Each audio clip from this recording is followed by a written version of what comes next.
Chez l'avocat, j'ai découvert que mes parents ne m'avaient rien laissé. Mon frère a hérité de tout. J'ai discrètement annulé tous les virements. Un mois plus tard, ma mère m'a envoyé un texto, le prêt immobilier est dû. J'ai répondu, pas le mien.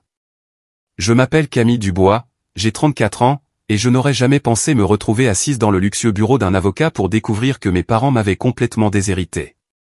Le fauteuil en cuir semblait froid tandis que je fixais le document, réalisant que tout revenait à mon frère Mathieu.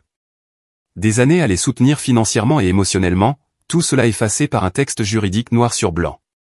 La trahison était plus profonde que tout ce que j'aurais pu imaginer. J'ai grandi dans une famille de la classe moyenne à Lyon, où les apparences étaient primordiales. Mes parents, Hélène et Thomas Dubois, possédaient une petite chaîne d'épicerie fine qui marchait assez bien. C'étaient des commerçants respectés dans notre quartier, toujours souriant en public, exhibant leur famille parfaite. Mais derrière les portes closes, les choses étaient très différentes, surtout dans la manière dont ils traitaient leurs 2 enfants. Mathieu avait 5 ans de plus que moi et, aussi loin que je me souvienne, il a toujours été le fils préféré. Rien de ce qu'il faisait n'était jamais mal aux yeux de mes parents. Quand il obtenait des notes moyennes, il célébrait comme s'il avait gagné un prix Nobel. Quand il montrait le moindre intérêt pour l'entreprise familiale, mon père rayonnait de fierté, imaginant déjà son fils reprenant le flambeau. Ma mère lui préparait ses plats préférés, repassait ses vêtements et trouvait des excuses à son comportement quand il dépassait les bornes. Mon enfance a consisté à vivre dans l'ombre de Mathieu. Je me souviens encore d'avoir ramené mon premier bulletin avec que des excellentes notes en CE2, débordant d'enthousiasme à l'idée de le montrer à mes parents. Maman y jeta un bref coup d'œil avant de dire « C'est bien, Camille. Tu as vu que Mathieu a été sélectionné pour l'équipe de football ?» C'était le schéma de toute mon enfance. Mes réussites étaient des notes de bas de page, tandis que les accomplissements les plus élémentaires de Mathieu faisaient la une des journaux. Quand Mathieu a eu son bac, mes parents lui ont offert une voiture neuve. C'était une Peugeot 508 coupé rouge vif qu'il convoitait depuis des mois.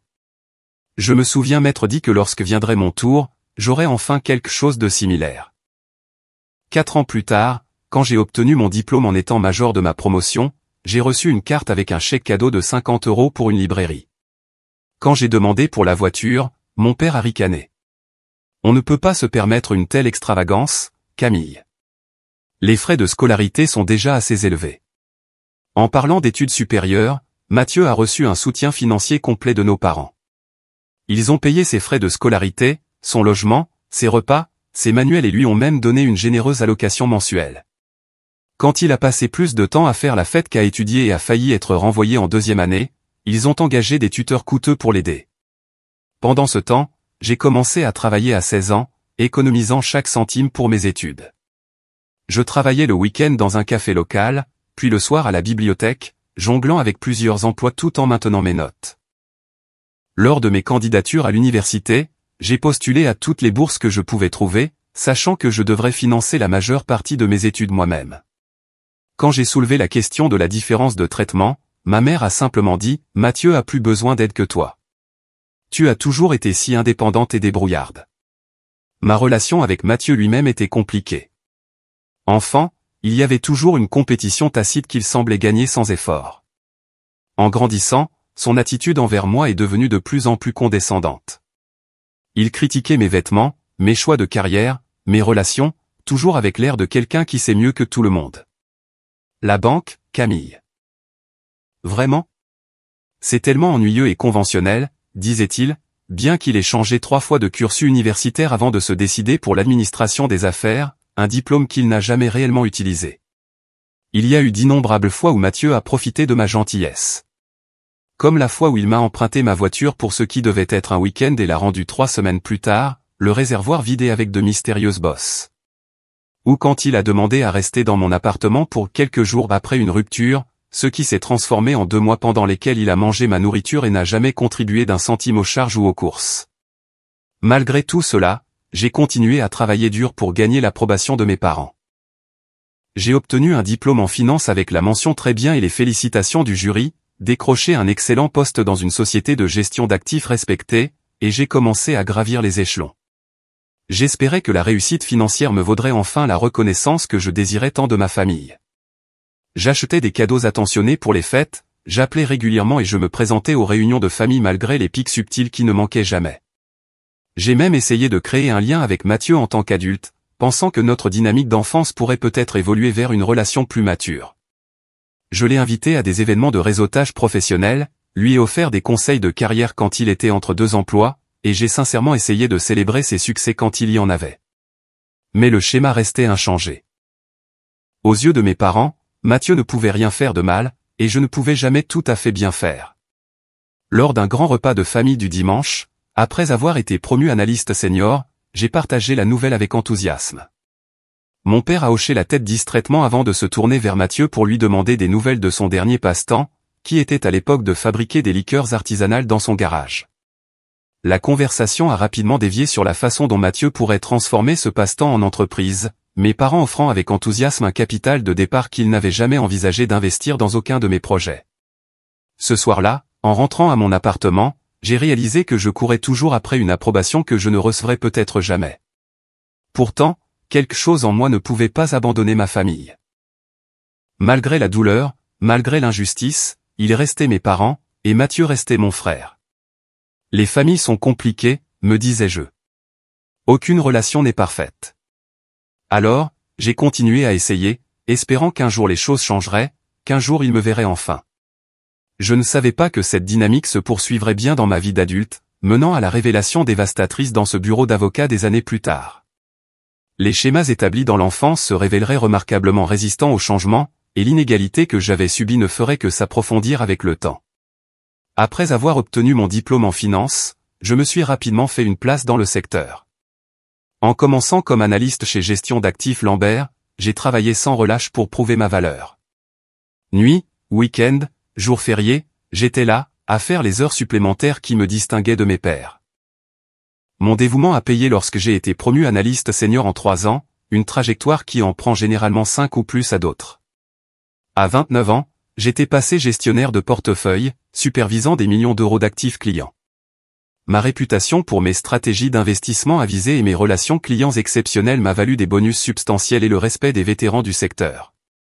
J'avais bâti la carrière dont la plupart des diplômés en finance rêvent, et je l'avais fait entièrement par mes propres moyens. Pendant que ma vie professionnelle s'épanouissait, j'ai maintenu des liens étroits avec ma famille, malgré le favoritisme constant. Lorsque la crise financière de 2008 a frappé, l'entreprise de mes parents a beaucoup souffert.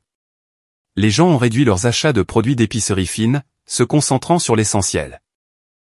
Leurs magasins, autrefois bondés de clients prêts à payer le prix fort pour des produits gourmets, sont devenus plus calmes. Les ventes ont chuté et ils ont eu du mal à garder leurs 3 emplacements ouverts. Un soir, j'ai reçu un appel angoissé de ma mère. « Camille, je déteste te demander ça, mais nous avons du mal à payer le crédit de la maison ce mois-ci. Les affaires sont si lentes et nous avons dû utiliser nos économies pour maintenir les magasins à flot. » Sans hésiter, j'ai viré 4 500 € sur leur compte. « Ne vous inquiétez pas de me rembourser tout de suite, les ai-je rassurés. Concentrez-vous d'abord sur la stabilisation de l'entreprise. » Ce premier virement a marqué le début de ce qui allait devenir une habitude de soutien financier de ma part envers mes parents. Au cours des années suivantes, j'ai régulièrement contribué au paiement de leur crédit immobilier lorsque les affaires étaient au ralenti. Ce qui a commencé comme une aide occasionnelle est progressivement devenu un virement mensuel attendu. J'ai mis en place des paiements automatiques de mon compte au leur le premier de chaque mois, m'assurant que leur crédit ne soit jamais en retard. De plus, j'ai remboursé leurs dettes de carte de crédit à 2 reprises lorsqu'elles sont devenues écrasantes, pour un total de plus de 18 000 €. Pendant cette même période, Mathieu a connu ses propres difficultés financières. Après avoir quitté son 3e emploi en 2 ans en raison de conflits de personnalité avec la direction, il s'est retrouvé incapable de payer le loyer de son appartement. Une fois de plus, je suis intervenu, couvrant son loyer pendant 4 mois pendant qu'il cherchait la bonne opportunité. Cette bonne opportunité a apparemment mis du temps à se présenter, car il est resté au chômage pendant près d'1 an, période pendant laquelle j'ai continué à lui fournir une aide financière. « C'est juste temporaire », m'a-t-il assuré. « Dès que je serai de retour sur pied, je te rembourserai avec les intérêts. » Ce remboursement ne s'est jamais matérialisé, et après un certain temps, les prêts n'ont plus été mentionnés.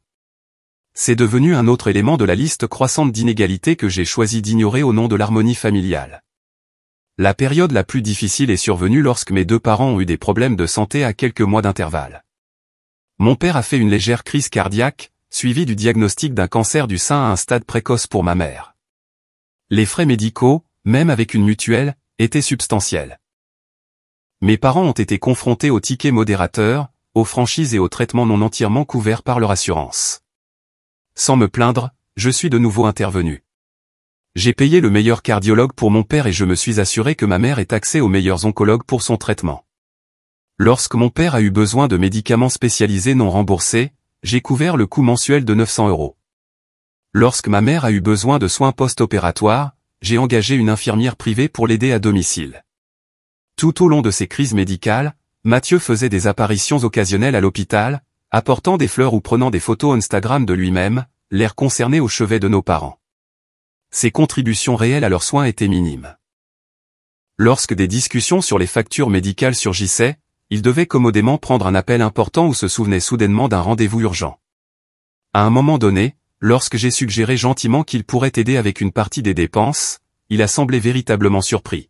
« Mais tu gagnes tellement plus d'argent que moi », a-t-il répondu. « C'est beaucoup plus facile pour toi. » Le fait qu'il venait de poster des photos de ses vacances de luxe à l'île Maurice lui semblait sans importance. Mes parents, de leur côté, n'ont jamais semblé remarquer ou reconnaître la disparité de nos contributions. Ils me remerciaient pour mon aide, mais dans la même phrase, s'émerveillaient de la façon dont Mathieu avait conduit 2 heures pour leur rendre visite ou leur avait apporté des plats à emporter de leur restaurant préféré. La valeur monétaire et le sacrifice impliqués dans nos contributions respectives n'entraient jamais en ligne de compte. Toute cette aide financière a eu un impact significatif sur ma propre vie. J'économisais pour un acompte sur un appartement dans le quartier prisé de la Presqu'île à Lyon. Alors que les fonds que j'avais réservés pour mon futur logement étaient redirigés vers les dépenses familiales, j'ai repoussé encore et encore mon projet d'accession à la propriété. Au lieu du grand 2 pièces avec vue sur le Rhône que j'avais en tête, je suis resté dans mon modeste appartement en location dans un quartier moins prestigieux. J'ai également réduit mes dépenses personnelles. Les vacances en Europe que je planifiais depuis des années sont restées un simple élément sur ma liste de rêves. J'ai réduit mes cotisations à mon plan d'épargne retraite, PER, pour libérer des liquidités pour les urgences familiales. Les vêtements de créateur, les grands restaurants et autres luxes que mon salaire pouvait techniquement me permettre sont devenus des plaisirs occasionnels plutôt que des habitudes régulières. La pression n'était pas seulement financière. L'inquiétude constante pour la santé et l'entreprise de mes parents, combinée à la frustration de voir Mathieu contribuer si peu tout en étant enloué, a eu un coût émotionnel. J'ai développé de l'insomnie, grinçant des dents la nuit, en m'inquiétant des besoins de tout le monde sauf des miens. Mes quelques amis proches ont remarqué les cernes sous mes yeux, la perte de poids, la façon dont mon sourire n'atteignait plus tout à fait mes yeux. Tu ne peux pas continuer à te consumer pour réchauffer les autres, m'a averti ma meilleure amie Clara lors d'un de nos cafés. Ta famille profite de ta générosité et ce n'est pas durable. J'ai balayé ces inquiétudes d'un geste habitué. C'est ma famille, ai-je dit, comme si ce seul mot expliquait et justifiait tout. Il ferait la même chose pour moi si j'en avais besoin. En y repensant maintenant, je me demande si je le croyais vraiment ou si j'essayais simplement de m'en convaincre. Malgré toutes les preuves du contraire, je me suis accroché à la conviction que mes sacrifices seraient finalement reconnus et réciproques, que mes parents me regarderaient un jour avec la même fierté qu'ils dirigeaient vers Mathieu, que mon frère deviendrait quelqu'un qui apprécierait mon soutien et le rendrait en retour. Il faudrait la révélation choquante dans le bureau de l'avocat pour enfin briser ces illusions et me forcer à affronter la douloureuse vérité sur la dynamique de ma famille. C'était un matin d'automne frais quand j'ai reçu l'appel qui allait tout changer. J'étais à mon bureau en train d'examiner des rapports d'investissement trimestriels quand mon téléphone a vibré avec un numéro local inconnu. Normalement, je l'aurais laissé aller sur la messagerie vocale, mais quelque chose m'a poussé à répondre. Est-ce que je parle bien à Camille Dubois? La voix était professionnelle, mesurée. Oui, c'est elle, ai-je répondu, passant déjà mentalement du mode travail à ce que cet appel pourrait exiger. Bonjour, mademoiselle Dubois. Ici Jean-Pierre Blanchard du cabinet Blanchard et Associés. Je suis l'avocat de vos parents. Ils ont récemment mis à jour leur testament et leur plan de succession, et il y a quelques questions que j'aimerais discuter avec vous en personne si possible. Un frisson de malaise me traversa. Est-ce que tout va bien? Mes parents vont bien. Oui, ils vont bien, m'a-t-il assuré. C'est juste une procédure standard après des changements significatifs dans les documents de planification successorale. Seriez-vous disponible pour venir à notre bureau cette semaine? J'ai pris rendez-vous pour le lendemain après-midi, réorganisant plusieurs réunions avec des clients pour y parvenir.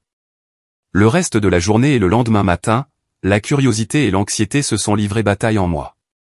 Pourquoi mes parents avaient-ils mis à jour leur testament sans m'en parler? Pourquoi leur avocat voudrait-il me parler directement? Avait-il enfin décidé de m'inclure dans l'entreprise familiale de manière officielle? Cette dernière pensée a allumé une petite flamme d'espoir. Peut-être qu'après toutes ces années à faire mes preuves dans le monde de la finance, ils avaient reconnu que je pouvais apporter une expertise précieuse à leur entreprise. Peut-être qu'ils me voyaient enfin. Les bureaux du cabinet Blanchard et Associés occupaient le 15e étage d'un immeuble de verre et d'acier dans le centre de Lyon. La réception présentait des sièges en cuir, de l'art abstrait et des compositions florales fraîches qui coûtaient probablement plus cher que ce que beaucoup de gens dépensaient en une semaine de course. Cela respirait l'argent ancien et la discrétion, exactement le type de cabinet que mes parents choisiraient pour gérer leurs affaires. Après m'être annoncé à la réceptionniste, je n'ai attendu que quelques minutes avant qu'un homme grand, la cinquantaine, ne s'approche, la main tendue. « Mademoiselle Dubois, je suis Jean-Pierre Blanchard. Merci d'être venu si rapidement. » Il m'a conduite dans un couloir jusqu'à une salle de conférence plutôt qu'un bureau personnel, ce qui m'a semblé inhabituel mais pas alarmant. La salle avait une grande table en acajou entourée de 8 chaises, bien que seuls 2 couverts soient disposés avec des verres d'eau, des bloc-notes et des stylos. La ligne d'horizon du centre-ville servait de toile de fond à travers des fenêtres allant du sol au plafond. « Je vous en prie, asseyez-vous », a indiqué maître Blanchard en désignant l'un des emplacements préparés. En m'installant, j'ai remarqué un dossier épais sur la table devant lui. Le nom de mes parents était visible sur l'étiquette. Après m'avoir offert de l'eau, que j'ai déclinée, maître Blanchard s'est éclairci la gorge. « Mademoiselle Dubois, je vous ai demandé de venir aujourd'hui parce que vos parents ont récemment apporté des modifications substantielles à leur plan de succession. En tant que leur avocat, j'ai estimé qu'il était important que toutes les parties comprennent les arrangements actuels. » Quelque chose dans son ton me serra l'estomac. De quel genre de changement parlons-nous? Il a ouvert le dossier, en a sorti plusieurs documents avant de continuer. Vos parents ont décidé de léguer l'intégralité de leur patrimoine à votre frère, Mathieu Dubois. Cela inclut leur résidence principale, tous les actifs commerciaux liés aux délices Dubois, leurs comptes d'investissement et leurs biens personnels. Les mots m'ont frappé comme des coups physiques. Chacun atterrissant avec une force stupéfiante. Je suis resté assise là, momentanément incapable de parler ou même de penser clairement.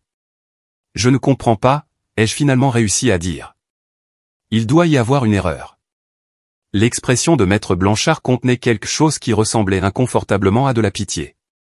Je crains qu'il n'y ait pas d'erreur, mademoiselle Dubois. Les documents sont tout à fait clairs et juridiquement contraignants. Vos parents étaient sains d'esprit lorsqu'ils ont pris ces décisions. Mais pourquoi feraient-ils ça? Ont-ils expliqué leur raisonnement? Ma voix semblait lointaine, comme si elle appartenait à quelqu'un d'autre. Il s'est agité inconfortablement sur sa chaise. Ils ont indiqué qu'ils estiment que Mathieu a besoin de plus de soutien financier que vous. Ils ont mentionné votre carrière réussie à plusieurs reprises et ont exprimé leur confiance en votre capacité à subvenir à vos propres besoins.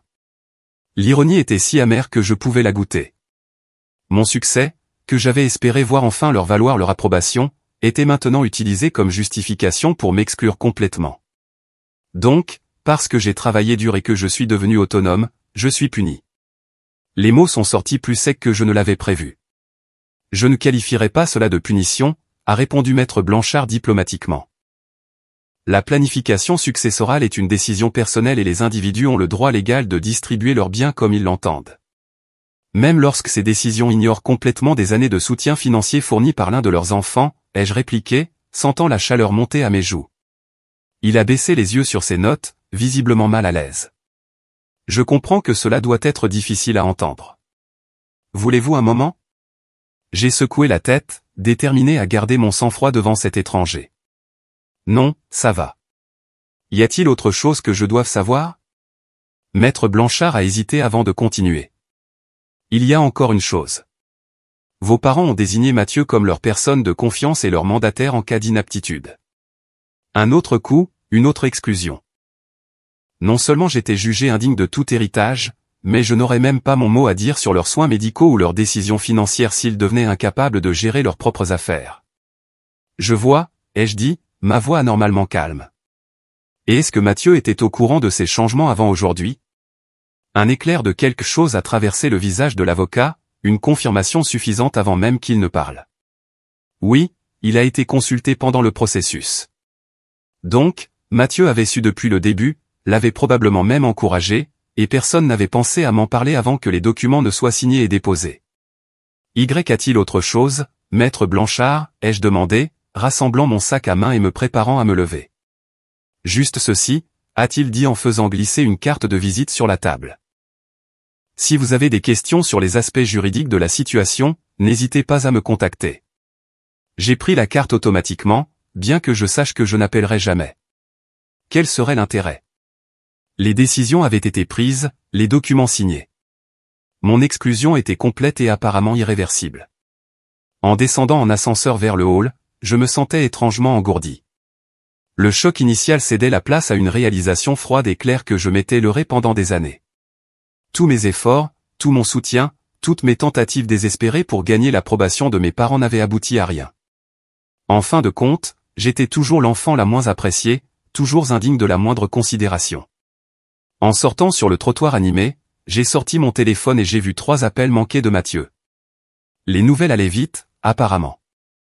Je les ai ignorés, remettant le téléphone dans ma poche alors que je commençais à marcher vers mon bureau. J'avais besoin de temps pour digérer ce qui s'était passé, pour comprendre ce que cela signifiait pour ma relation avec ma famille à l'avenir. Mais une chose devenait de plus en plus claire à chaque pas, quelque chose de fondamental avait changé en moi ce jour-là, et il n'y aurait pas de retour en arrière. Après avoir quitté le bureau de l'avocat, j'ai erré dans les rues de Lyon pendant des heures, remarquant à peine où j'allais. Mon téléphone continuait de vibrer avec les appels et les messages de Mathieu, mais je ne pouvais pas me résoudre à répondre. Pas encore. J'avais besoin de comprendre ce qui s'était passé, de donner un sens à cette trahison avant de l'affronter. Quand je suis finalement rentré à mon appartement ce soir-là, j'ai trouvé Mathieu qui attendait devant ma porte. Il était adossé au mur, faisant défiler son téléphone, l'air complètement imperturbable par les événements de la journée. « Te voilà, dit-il, comme si nous nous retrouvions pour un déjeuner décontracté. J'ai essayé de te joindre toute la journée. Depuis combien de temps savais-tu, ai-je demandé, ignorant toute salutation. Mathieu a eu la décence de paraître légèrement mal à l'aise, mais cela est passé rapidement. Pour le testament? Quelques mois. Papa et maman voulaient mon avis sur certains détails. Et tu n'as pas pensé que je méritais de savoir? J'ai déverrouillé ma porte, hésitant à le laisser entrer. Finalement, je me suis écarté, décidant qu'il valait mieux avoir cette conversation en privé plutôt que dans le couloir. Je pensais qu'il te le dirait quand il serait prêt, dit-il en haussant les épaules, me suivant à l'intérieur. Ou que l'avocat le ferait, ce qu'il a manifestement fait. J'ai posé mon sac et me suis retourné pour lui faire face. Pourquoi, Mathieu? Pourquoi tout pour toi et rien pour moi? Il s'est laissé tomber sur mon canapé, se mettant à l'aise comme s'il était chez lui. La façon décontractée dont il a étendu ses bras sur le dossier du canapé, les jambes étendues devant lui, n'a fait qu'alimenter ma colère grandissante. Écoute, Camille, c'est juste logique. Tu as cette carrière prestigieuse avec un salaire à 6 chiffres. Tu as toujours été l'indépendante, non? Toujours si fière de tout faire par toi-même. Son ton était condescendant, comme s'il expliquait quelque chose d'évident à un enfant. Moi, j'essaie encore de trouver ma voie. L'entreprise a besoin de quelqu'un qui sera pleinement engagé, pas de quelqu'un qui est déjà établi ailleurs. Donc, mon succès est retenu contre moi, tandis que ton incapacité à garder un emploi est récompensée? Je ne pouvais pas cacher l'incrédulité dans ma voix. L'expression de Mathieu s'est durcie. C'est une façon assez méchante de voir les choses. Papa et maman reconnaissent simplement que tu n'as pas besoin de leur aide. Tu l'as toujours fait comprendre, n'est-ce pas? Toujours à te vanter de tes promotions et de tes bonus. Me vanter? J'essayais de les rendre fiers, les mots ont jailli de moi avec une force inattendue. Eh bien, maintenant tu as ta chance de prouver à quel point tu es vraiment autonome, a-t-il dit avec un sourire en coin. N'est-ce pas ce que tu as toujours voulu? Prouver que tu n'as besoin de personne. Je l'ai regardé, voyant soudain avec une clarté parfaite le récit qu'il avait construit, la façon dont il l'avait probablement présenté à nos parents. Dans sa version, je n'étais pas la fille dévouée qui avait aidé à maintenir la famille à flot pendant les moments difficiles. J'étais la fille froide, axée sur sa carrière, qui valorisait l'indépendance par-dessus les liens familiaux, qui étalait son succès pour que les autres se sentent inadéquats. Tu sais que ce n'est pas vrai, ai-je dit doucement. Tu sais à quel point j'ai aidé papa et maman financièrement au fil des ans. Quelque chose a vacillé sur son visage. De la culpabilité, peut-être, mais elle a été rapidement remplacée par la défensive. Ils avaient besoin d'une aide immédiate, et tu pouvais la fournir. C'est différent de la planification à long terme. Les as-tu encouragés à m'exclure complètement, ai-je demandé, ayant besoin de savoir à quel point son rôle avait été actif. Mathieu s'est levé brusquement, moins à l'aise avec la conversation. Je ne t'ai exclu de rien. Ils ont pris leur propre décision. Après t'avoir consulté, ai-je insisté. Ils m'ont demandé mon avis et je l'ai donné, a-t-il admis. L'entreprise a besoin de cohérence, de quelqu'un qui sera pleinement engagé. Tu as fait ton choix de poursuivre ta carrière ailleurs. L'audace de son raisonnement m'a laissé momentanément sans voix. Mon choix de poursuivre une carrière avait été rendu nécessaire par le fait même que mes parents avaient tout investi en Mathieu et rien en moi. Et maintenant, cette même carrière était utilisée comme justification pour continuer le même schéma. Je pense que tu devrais partir, ai-je dit en me dirigeant vers la porte. Mathieu a attrapé sa veste, secouant la tête comme s'il était déçu de ma réaction. Tu prends toujours tout personnellement, Camille. C'est juste de la planification successorale pratique, pas une déclaration sur qui papa et maman aiment le plus. J'ai failli rire de ce mensonge transparent. Dehors, Mathieu. Après son départ, je suis resté assise sur mon canapé, fixant le mur, essayant de digérer les couches de trahison. Les mots de Mathieu résonnaient dans ma tête, son rejet désinvolte d'années de sacrifice, son hypothèse pleine de droit que tout devrait naturellement lui revenir. Le lendemain, je suis allé chez mes parents, déterminé à entendre leur version de l'histoire. Peut-être y avait-il eu un malentendu, une explication qui donnerait un sens à leur décision. Une petite partie pleine d'espoir en moi voulait encore croire qu'ils avaient des raisons valables, qu'ils ne me mettaient pas simplement de côté après tout ce que j'avais fait. Ils étaient tous les deux à la maison quand je suis arrivé, mon père lisant le journal dans son fauteuil, ma mère préparant le déjeuner dans la cuisine. Leur confortable maison de banlieue avec sa pelouse manucurée et sa décoration de bon goût avait toujours représenté la stabilité pour moi. Maintenant, cela ressemblait à un territoire étranger. Camille, quelle bonne surprise, a dit ma mère en entrant, s'essuyant les mains sur un torchon. On ne t'attendait pas aujourd'hui. J'ai parlé à Maître Blanchard hier, ai-je dit sans préambule, à propos des changements dans votre testament. L'atmosphère dans la pièce a changé instantanément. Mon père a baissé son journal, échangeant un regard avec ma mère. Nous allions en discuter avec toi, a-t-il dit, bien que son ton suggère qu'une telle discussion n'ait jamais été prévue. Quand? Après que tout soit finalisé. Ah, attendez. Ça l'est déjà. Ma mère a soupiré, entrant dans le salon. Assieds-toi, Camille. Il n'y a pas besoin de faire de drame à ce sujet. Un drame? Vous m'avez complètement déshérité, consulté Mathieu à ce sujet, et ne m'avez même pas accordé la courtoisie d'une conversation, et c'est moi qui fais un drame en voulant une explication?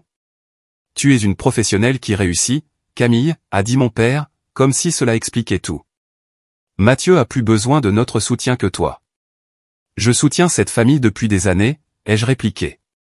Qui pensez-vous a payé la moitié de votre crédit, couvert vos frais médicaux, vous a aidé à maintenir l'entreprise à flot pendant les moments difficiles? Un autre regard échangé entre eux. Celui-ci plus difficile à interpréter. Nous apprécions ton aide, bien sûr, a dit ma mère avec précaution. Mais c'était une assistance temporaire pendant les périodes difficiles. Il s'agit de l'avenir à long terme des actifs familiaux. Donc, mes contributions ne comptent pour rien. J'essayais de rester calme, mais l'injustice de tout cela faisait trembler ma voix. Nous sommes fiers de ce que tu as accompli, a dit mon père, bien que son ton manque de fierté sincère. Tu t'es construit une vie, une carrière qui t'apporte la sécurité financière. Mathieu n'a pas eu les mêmes opportunités ou avantages. Avantages? J'ai failli m'étouffer avec le mot. Quels avantages ai-je jamais eu que Mathieu n'a pas eu? Il a eu une voiture pour son bac, j'ai eu une carte cadeau. Ses études ont été entièrement financées, j'ai travaillé à plusieurs emplois. Il a eu d'innombrables secondes chances et renflouements financiers pendant que j'ai été laissé à me débrouiller seul. L'expression de ma mère s'est légèrement durcie. Tu as toujours été si indépendante, Camille. Toujours à insister pour faire les choses à ta manière. Mathieu comprend la valeur de l'héritage familial. Il veut continuer ce que ton père et moi avons construit. Le sous-entendu était clair. Mathieu, malgré ses échecs, était loyal à la vision familiale. Moi, malgré mes contributions, j'étais une étrangère qui avait choisi un chemin différent. Et vous vous attendez toujours à ce que je continue à vous soutenir financièrement? Ai-je demandé, me souvenant des virements automatiques de mon compte au leur. Ils ont eu la grâce de paraître légèrement mal à l'aise, mais mon père s'est rapidement repris. Nous supposions que tu voudrais aider ta famille, indépendamment des questions d'héritage. C'est ce que font les familles. L'hypocrisie était stupéfiante. La famille est de la famille, sauf quand il s'agissait de reconnaître mes contributions ou de m'inclure dans leurs plans futurs. En partant, encore sous le choc de la conversation, j'ai remarqué un classeur dans leur bureau à domicile qui était légèrement entrouvert. Quelque chose m'a poussé à regarder à l'intérieur, et ce que j'ai trouvé m'a glacé. Il y avait un dossier documentant méticuleusement chaque contribution financière que j'avais faite au fil des ans, chaque virement, chaque facture payée. À côté, un autre dossier contenait des documents d'investissement montrant comment ils avaient utilisé une partie de mes contributions, non seulement pour les dépenses, mais pour financer de nouvelles opportunités commerciales pour Mathieu. Des opportunités qui avaient échoué à plusieurs reprises. J'ai photographié plusieurs de ces documents avec mon téléphone, croyant à peine ce que je voyais. Ils avaient systématiquement utilisé mon soutien financier pour investir dans l'avenir de Mathieu tout en m'excluant délibérément de leur propre planification successorale. Ce n'était pas seulement du favoritisme. C'était une exploitation calculée. Le poids de la trahison s'est abattu sur moi par vagues.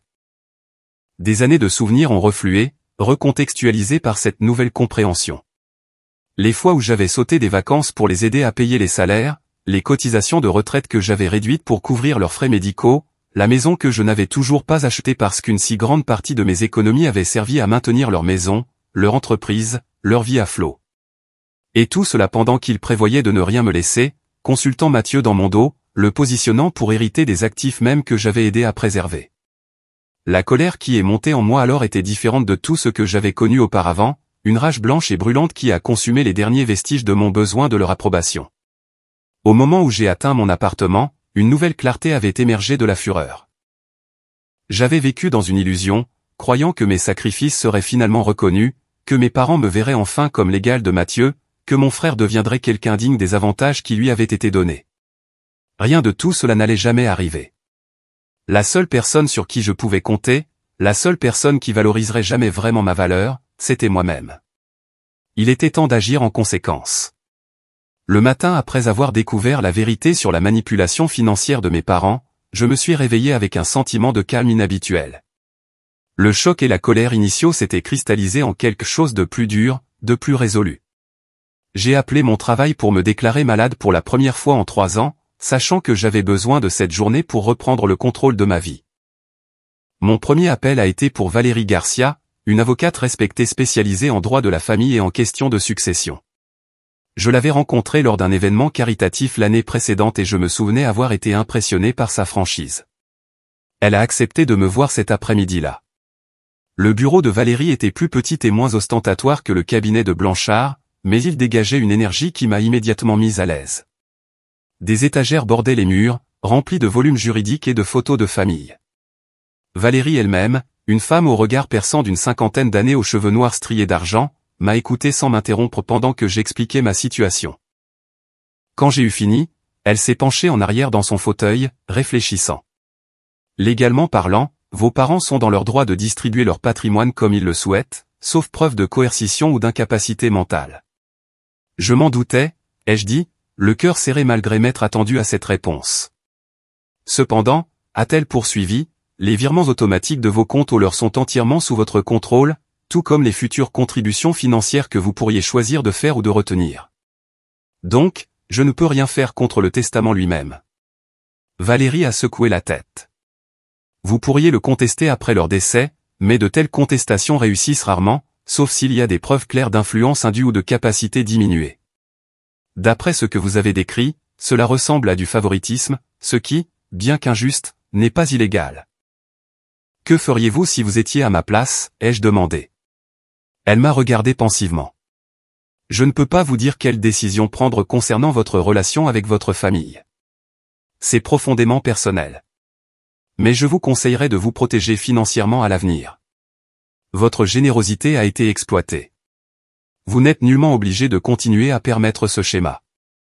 J'ai quitté le bureau de Valérie avec une vision claire de ma position juridique, sinon encore de la marche à suivre. Mon prochain arrêt fut chez David Bernard, le conseiller financier qui m'avait aidé à gérer mes investissements depuis que j'avais reçu mon premier bonus important. La réaction de David à mon histoire fut moins mesurée que celle de Valérie.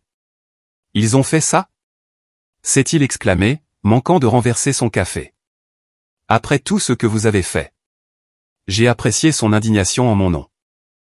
Cela validait mes propres sentiments d'une manière que ma famille n'avait jamais fait. J'ai besoin de comprendre exactement quels engagements financiers j'ai avec eux, ai-je expliqué. De quoi puis-je légalement et éthiquement me défaire? David a affiché mes comptes sur son ordinateur. Voyons à quoi nous avons affaire. Au cours de l'heure suivante, nous avons catalogué chaque lien financier entre moi et ma famille. Les virements mensuels sur le compte de mes parents qui aidaient à couvrir leur crédit immobilier. Les contributions annuelles à leur fonds de taxes foncières. La carte de crédit sur laquelle je les avais ajoutés comme utilisateurs autorisés pour les urgences. Les paiements automatiques à divers prestataires médicaux pour les médicaments pour le cœur de mon père et les traitements de suivi du cancer de ma mère. Le montant total que j'avais contribué au cours des 5 dernières années seulement était stupéfiant, 250 000 €. Le voir quantifié m'a rendu physiquement malade. Ce n'était pas une aide occasionnelle pendant les périodes difficiles. C'était un soutien systématique qui leur avait permis de maintenir leur style de vie tout en continuant à favoriser Mathieu dans leur planification à long terme. Et vos propres objectifs financiers, a demandé David doucement. L'appartement que vous vouliez acheter. Votre planification de retraite. Je contribuais au minimum à mon père au lieu du maximum depuis des années, détournant la différence vers les dépenses familiales. Mon fonds d'achat immobilier avait à peine augmenté en 5 ans. Le voyage international dont j'avais rêvé depuis l'université restait juste cela, un rêve. J'ai tout mis en attente, ai-je admis. David a hoché la tête, son expression sérieuse. Camille, vous avez été une excellente planificatrice financière pour tout le monde sauf pour vous-même. Il est temps de rediriger cette expertise là où elle doit être. Ensemble, nous avons élaboré un plan complet.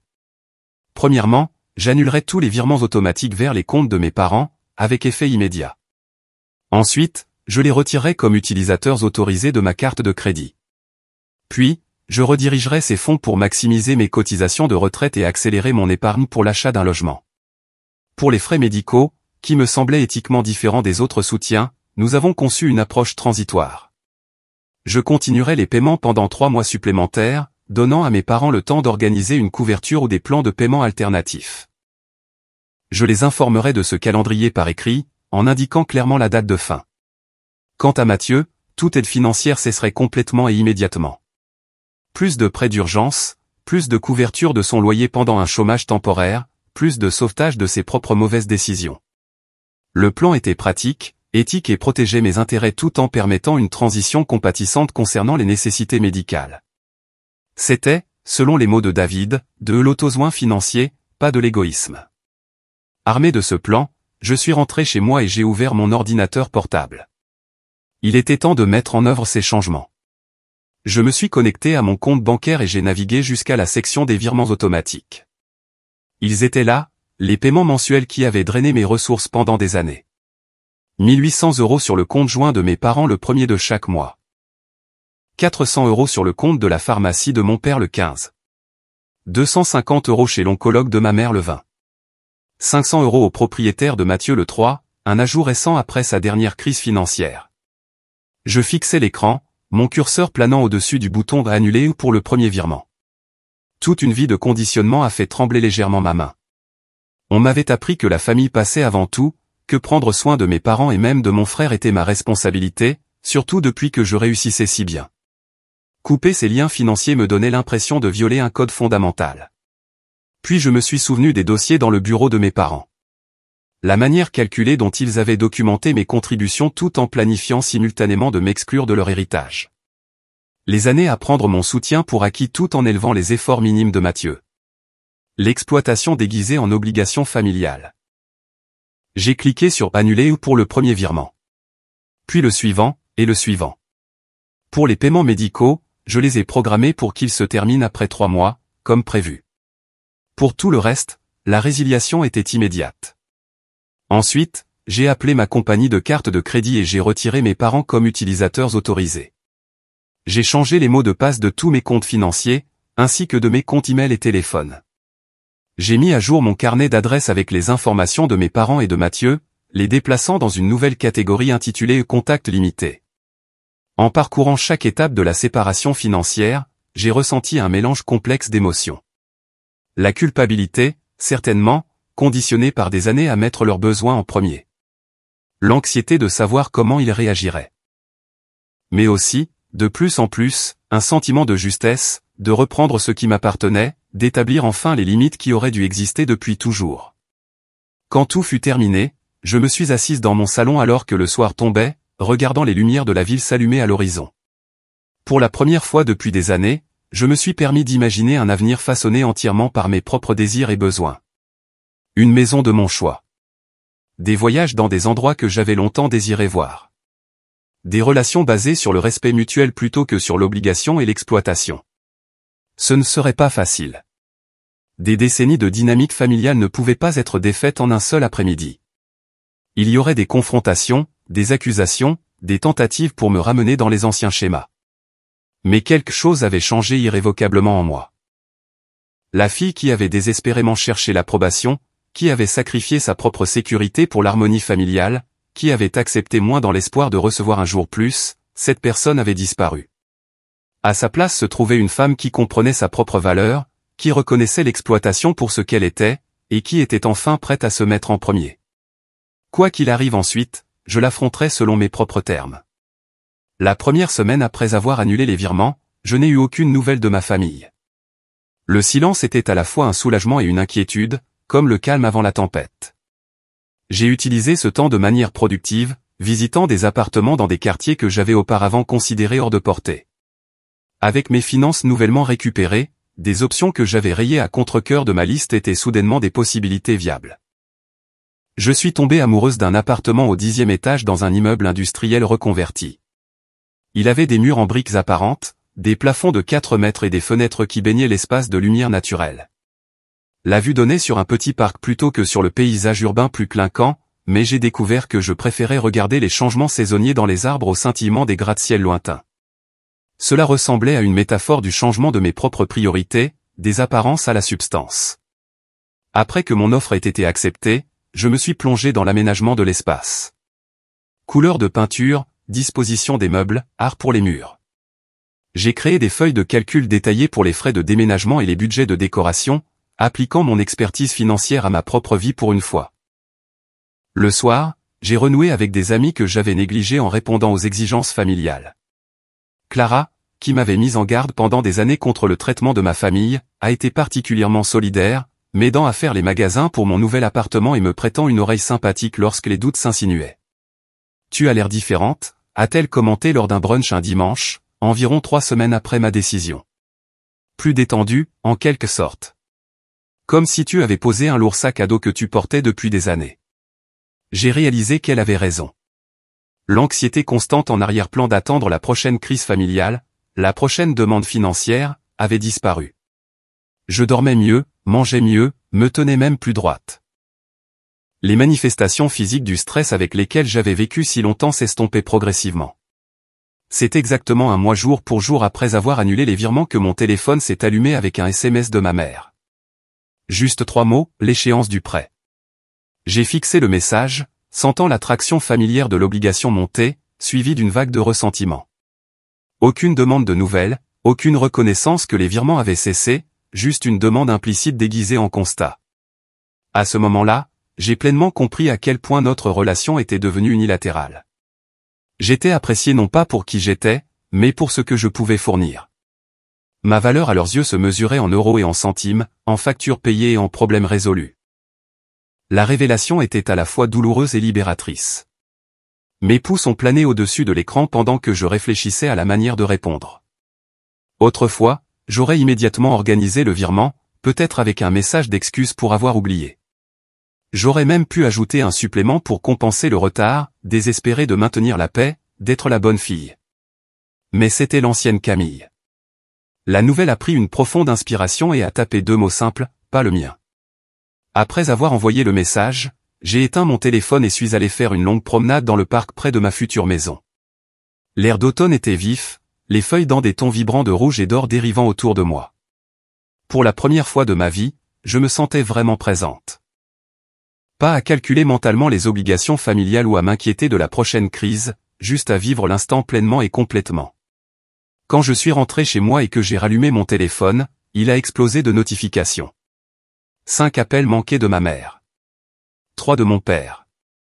7 SMS d'urgence et d'accusations croissantes. Un message vocal de Mathieu qui commençait par « Mais qu'est-ce que tu crois que tu fais, P ?» avant que je ne le supprime sans écouter le reste. J'ai envisagé de ne pas répondre du tout, mais j'ai décidé qu'une communication claire valait mieux que l'évitement. J'ai envoyé un seul message à mes parents, « J'appellerai demain à 19 h pour discuter des changements dans notre relation financière. » Le lendemain soir, à 19 h précises, j'ai appelé.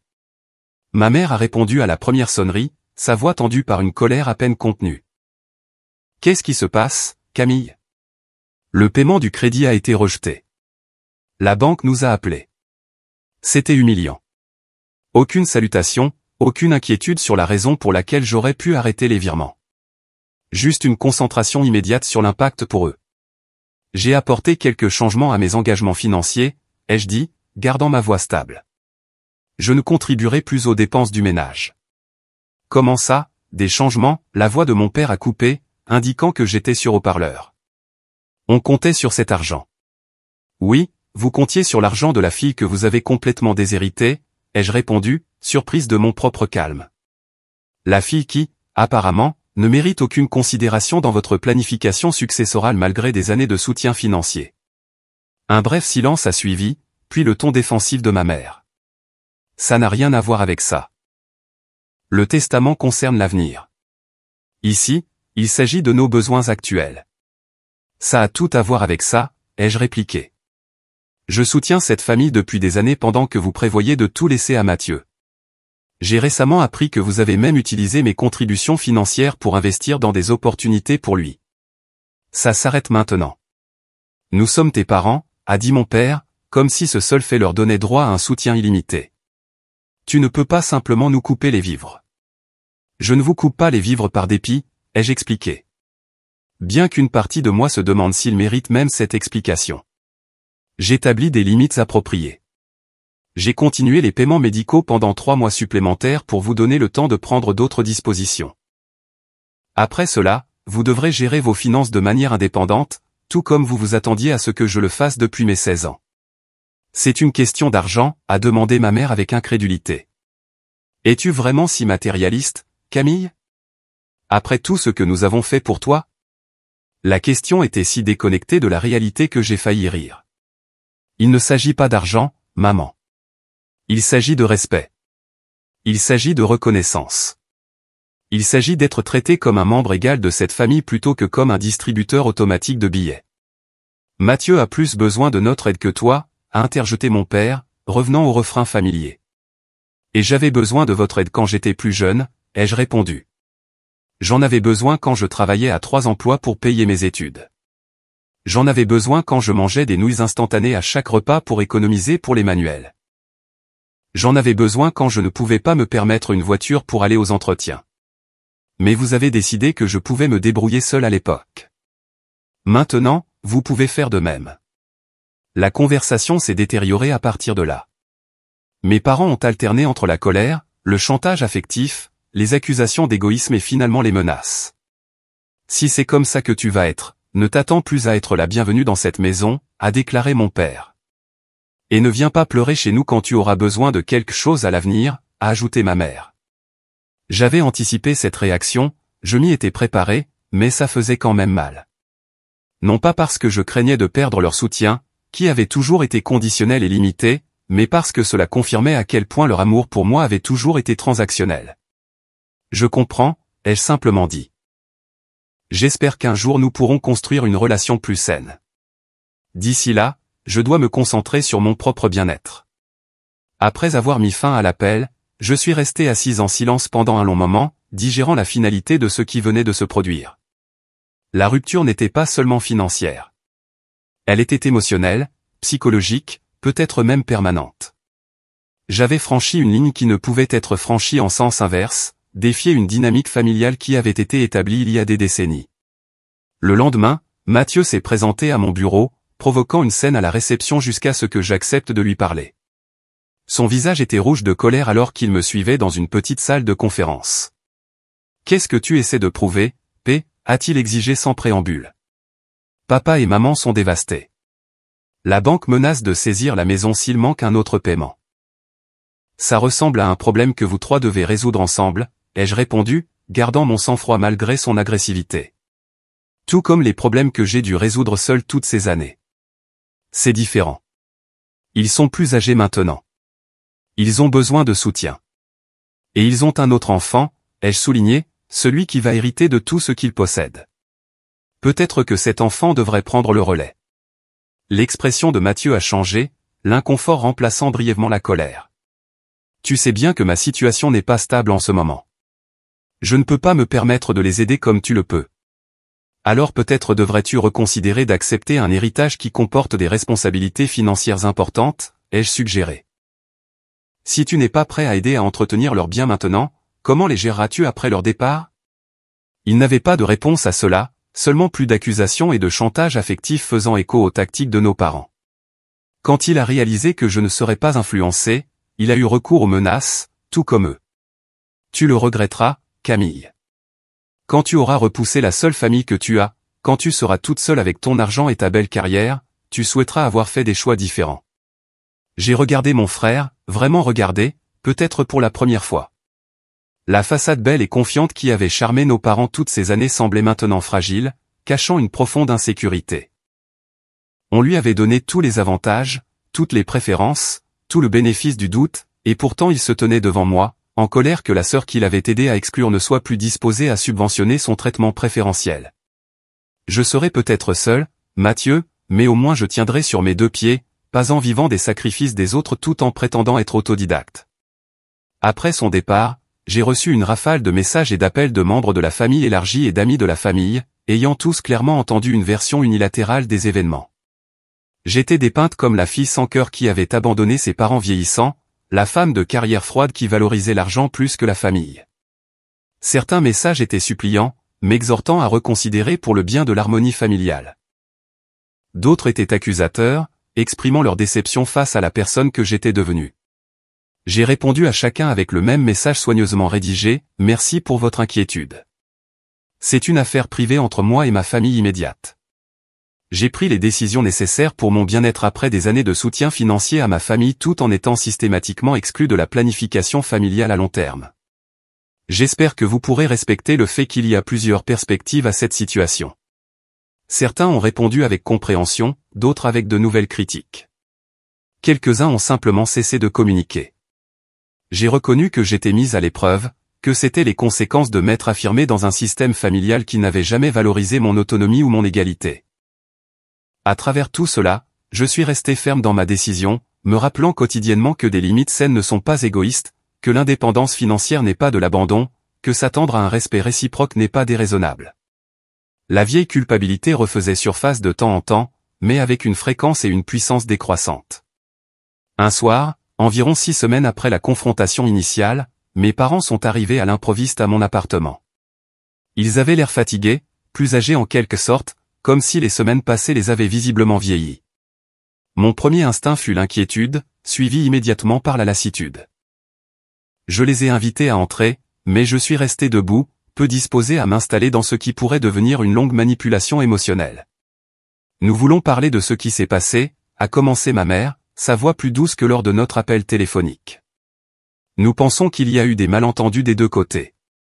J'écoute, ai-je dit, sans approuver ni désapprouver sa caractérisation. Ce qui a suivi n'était pas les excuses ou la reconnaissance que j'aurais pu espérer autrefois, mais une tentative plus subtile de rétablir l'ancienne dynamique. Ils ont reconnu qu'ils avaient peut-être pris mon aide pour acquise, mais ont rapidement pivoté sur la difficulté des choses sans mon soutien. Ils ont mentionné devoir réduire leur train de vie, l'embarras de demander des prêts à des amis, la pression sur leur santé. Nous ne rajeunissons pas, Camille, a dit mon père. Est-ce vraiment comme ça que tu veux que les choses soient entre nous? J'ai pris une profonde inspiration, rassemblant mes pensées avant de répondre. C'était le moment où l'ancienne Camille aurait cédé, aurait accepté de reprendre le soutien en échange de vagues promesses d'appréciation qui ne se matérialiseraient jamais. Mais cette version de moi avait disparu. Je veux une relation avec vous basée sur le respect mutuel et l'amour, pas sur des transactions financières, ai-je dit avec précaution. Je veux être apprécié pour qui je suis, pas pour ce que je peux fournir. Je veux la même considération et le même soutien que vous avez toujours donné à Mathieu. Mais nous t'apprécions, a protesté ma mère. Nous avons toujours été fiers de ton indépendance. L'indépendance ne devrait pas signifier l'exclusion, ai-je répliqué. Et la fierté ne devrait pas être conditionnelle à ce que je peux faire pour vous. Nous avons parlé pendant une autre heure, tournant en rond sur les mêmes points sans réelle résolution. Ils ne pouvaient pas ou ne voulaient pas reconnaître l'inégalité fondamentale dans la façon dont ils avaient traité leurs enfants, ni accepter que mon soutien financier n'était plus disponible sans des changements significatifs dans la dynamique de notre relation. Finalement, ils sont partis avec la situation non résolue, l'avenir de notre relation incertain. En fermant la porte derrière eux, j'ai ressenti un profond mélange de tristesse et de soulagement. Tristesse pour les parents que j'avais souhaités toute ma vie, mais que je n'avais jamais vraiment eu. Soulagement d'être enfin libéré du cycle de donner sans recevoir, d'aimer sans être pleinement aimé en retour. Quoi qu'il arrive ensuite, je savais que j'avais fait ce qui était nécessaire, non seulement pour mon bien-être financier, mais aussi pour ma santé émotionnelle et psychologique. La route à venir serait peut-être solitaire par moments, mais elle était à moi, à parcourir selon mes propres termes. Les premiers mois après avoir établi des limites avec ma famille ont été les plus difficiles. Bien que je sache que j'avais pris la bonne décision, il y avait des nuits où je restais éveillé, rejouant les conversations dans ma tête, me demandant si j'avais été trop dur, trop absolu dans ma position. Les vieilles habitudes de culpabilité et de doute de soi refaisaient surface régulièrement, en particulier pendant les vacances et les anniversaires familiaux que je passais maintenant seul ou avec des amis plutôt qu'avec des parents. La colère que j'avais ressentie au début m'avait donné une certaine clarté et une certaine force. Mais à mesure qu'elle s'estompait, des émotions plus complexes ont pris sa place. Le deuil des relations familiales que j'avais toujours voulu mais jamais vraiment eu. La confusion sur mon identité en dehors du rôle de soutien familial et de gardienne de la paix. La peur que Mathieu ait peut-être raison, que je finisse seul avec rien d'autre que ma carrière et mon compte en banque pour compagnie. Reconnaissant que j'avais besoin d'aide pour gérer ces sentiments, j'ai commencé à voir le docteur Élise Renaud, une thérapeute spécialisée dans la dynamique familiale et l'établissement de limites. Nos séances hebdomadaires sont devenues un point d'ancrage, un espace sûr pour examiner les schémas qui avaient façonné ma vie et pour développer des manières plus saines d'entrer en relation avec moi-même et les autres. Ce que vous vivez est une forme de deuil, a expliqué le docteur Renaud lors d'une séance particulièrement difficile. Vous pleurez la perte de la famille que vous pensiez avoir ou espériez avoir. C'est une perte légitime, même si les relations ne vous servaient pas bien. Elle m'a aidé à comprendre que ma famille avait fonctionné comme un système avec des rôles rigides attribués à chaque membre. Mathieu était le fils préféré, perpétuellement dans le besoin, perpétuellement pardonné. J'étais la responsable, la pourvoyeuse, l'amortisseur émotionnel. Nos parents étaient les arbitres, maintenant cette dynamique par un traitement différentiel déguisé en réponse à nos différents besoins. Les systèmes résistent au changement, m'a-t-elle dit. Lorsque vous êtes sorti de votre rôle assigné en retirant le soutien financier et en exigeant une considération égale, tout le système a été menacé. La pression que vous ressentez pour revenir aux anciens schémas est le système qui tente de rétablir l'équilibre. Comprendre les mécanismes de la dynamique familiale m'a aidé intellectuellement, mais le travail émotionnel était plus difficile. J'ai dû désapprendre la conviction que ma valeur était liée à ce que je pouvais faire pour les autres. J'ai dû reconnaître que la volonté constante de gagner l'approbation par la réussite et le sacrifice était une réponse à un amour conditionnel, pas une saine expression d'affection.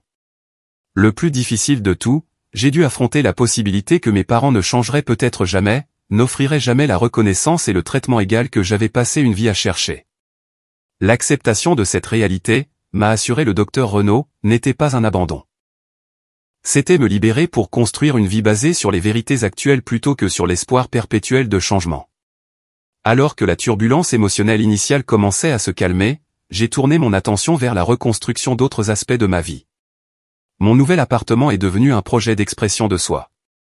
Chaque choix de couleur et de meubles était sélectionné uniquement pour mon propre plaisir plutôt que pour impressionner les autres ou répondre à des attentes externes. J'ai rempli l'espace avec des livres que j'avais toujours voulu lire, de l'art qui me parlait personnellement, des plantes qui rendaient l'air plus frais et plus vivant. Professionnellement, j'ai trouvé un nouvel enthousiasme pour mon travail une fois qu'il ne servait plus de pipeline financier pour ma famille.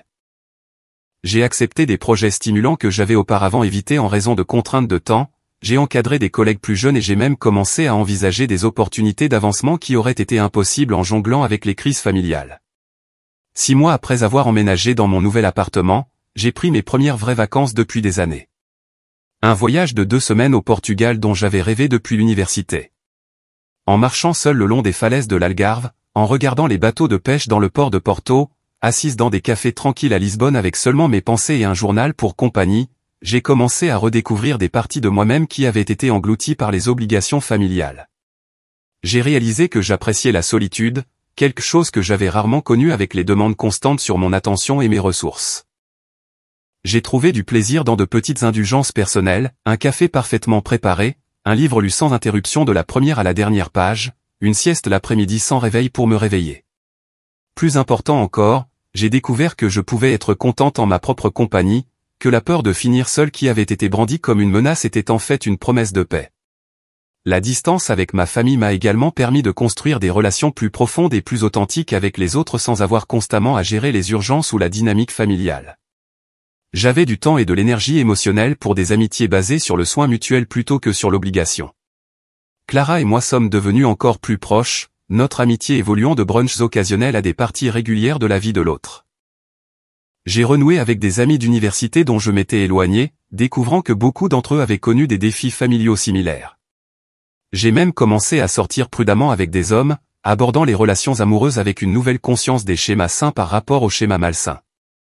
Mon estime de soi améliorée me rendait moins susceptible d'accepter un mauvais traitement ou une dynamique unilatérale, plus capable de communiquer clairement mes besoins et plus disposé à m'éloigner des connexions qui ne servaient pas mon bien-être. Quant à ma famille, la situation a évolué de manière que je n'aurais pas pu prédire. Après plusieurs mois de silence suite à notre dernière confrontation, Mathieu m'a contacté avec un message inattendu. L'entreprise familiale avait du mal sans mon soutien financier, et il avait été contraint de prendre un rôle plus actif dans sa gestion. Pour la première fois de sa vie, il travaillait à des heures régulières, faisait face à des réalités pratiques comme la paie et les stocks, et subissait les conséquences des délais manqués et des mauvaises décisions. Je n'avais jamais réalisé tout ce que tu faisais en coulisses, a-t-il admis lors d'un café timide. Ni à quel point papa et maman avaient du mal avant que tu n'interviennes. Ce n'étaient pas des excuses, exactement, mais c'était une reconnaissance, la première que je recevais d'un membre de ma famille que mes contributions avaient été importantes et non reconnues. Mathieu lui-même semblait différent, moins imbu de lui-même, plus ancré. La nécessité financière l'avait forcé à une maturité que le traitement préférentiel avait longtemps retardée. Mes parents ont été plus lents à s'adapter. Ils ont fait plusieurs tentatives pour rétablir les anciens schémas, alternant entre le chantage affectif et la colère.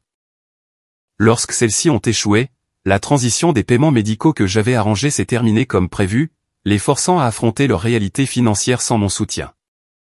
Ils ont finalement vendu leur grande maison de banlieue, déménageant dans un appartement plus petit qui correspondait mieux à leurs ressources réelles. J'ai maintenu des limites claires et cohérentes à travers ces changements, offrant un soutien émotionnel quand il me semblait authentique, mais refusant d'être entraîné à nouveau dans un enchevêtrement financier. C'était un équilibre difficile, nécessitant une vigilance constante contre les anciens schémas de culpabilité et de responsabilité. Les conseils du docteur Renaud ont été inestimables pendant cette période, m'aidant à distinguer les soins familiaux sains de la codépendance malsaine. Environ 1 an après la confrontation initiale au bureau de l'avocat, mes parents ont demandé à se rencontrer pour dîner. Ce fut une soirée prudente, quelque peu guindée, mais différente de nos interactions précédentes. Il y avait un respect timide dans leur manière, une reconnaissance peut-être que je n'étais plus la fille qui pouvait être manipulée par l'obligation ou la culpabilité. On a réfléchi, a dit mon père alors que nous finissions notre repas, au testament, à la façon dont on a géré les choses avec toi et Mathieu. On n'a pas vu comment ça paraissait de ton point de vue, a ajouté ma mère. On pensait juste que, comme tu réussissais si bien. J'ai attendu, n'acceptant ni leur excuse implicite ni ne rejetant la branche d'olivier qu'elle représentait. On a parlé à Maître Blanchard, a poursuivi mon père. On révise nos plans de succession pour qu'ils soient plus équitables. C'était un petit pas, et peut-être motivé plus par la nécessité pratique que par une reconnaissance sincère de l'injustice passée, mais c'était un pas néanmoins, une reconnaissance que l'ancien système familial changeait, aussi progressivement soit-il. Je n'ai pas répondu avec une gratitude ou un pardon immédiat. Ces émotions viendraient en leur temps, si jamais elles venaient. Au lieu de cela, j'ai simplement hoché la tête et dit, ça semble être une décision réfléchie. En réfléchissant au parcours de l'année écoulée, je réalise que le changement le plus profond n'a pas été dans le traitement que ma famille m'a réservé, mais dans la façon dont je me suis traité moi-même. J'ai appris que la véritable estime de soi ne peut être construite sur la validation externe, que des limites saines ne sont pas égoïstes mais nécessaires, que l'amour qui vient avec des conditions n'est pas vraiment de l'amour du tout. La douleur de ce jour dans le bureau de l'avocat, le choc de découvrir à quel point j'étais peu apprécié par ceux que j'avais soutenus si longtemps, s'est transformé en quelque chose d'inattendu, la liberté. La liberté du cycle sans fin de donner pour gagner une approbation qui n'est jamais venue. La liberté de construire des relations basées sur le respect mutuel plutôt que sur l'obligation. La liberté de prioriser mon propre bien-être sans culpabilité constante. Peut-être la leçon la plus importante que j'ai apprise est que parfois, la famille dont nous avons besoin n'est pas celle dans laquelle nous sommes nés, mais celle que nous créons à travers des connexions choisies et des liens authentiques. Les amis qui m'ont soutenu pendant cette transition difficile. Les collègues qui ont respecté mes limites. Les nouvelles relations que j'ai formées basées sur un soin mutuel sincère. Celles-ci sont devenues mon véritable système de soutien, ma famille choisie. Je ne sais pas ce que l'avenir réserve à ma relation avec mes parents et mon frère. Il y a des moments de connexion maintenant, fragiles mais réels, à côté de la douleur persistante des trahisons passées. Nous trouvons notre chemin vers quelque chose de nouveau, ni la dynamique d'exploitation d'avant, ni la rupture complète qui aurait pu être. Ce que je sais, c'est que je ne mesurerai plus jamais ma valeur à la volonté des autres de la reconnaître.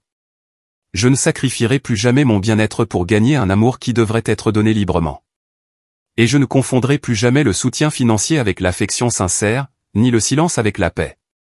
Parfois, le message que vous devez envoyer dans la vie est simplement un pas le mien. Que ce soit pour un paiement de crédit ou pour les fardeaux émotionnels que d'autres essaient de placer sur vos épaules. En réclamant votre droit de déterminer ce qui vous appartient vraiment et ce qui ne vous appartient pas, vous trouvez. Non pas l'égoïsme, mais l'individualité. Non pas l'isolement, mais une connexion authentique. Non pas la perte, mais l'espace pour enfin devenir pleinement vous-même.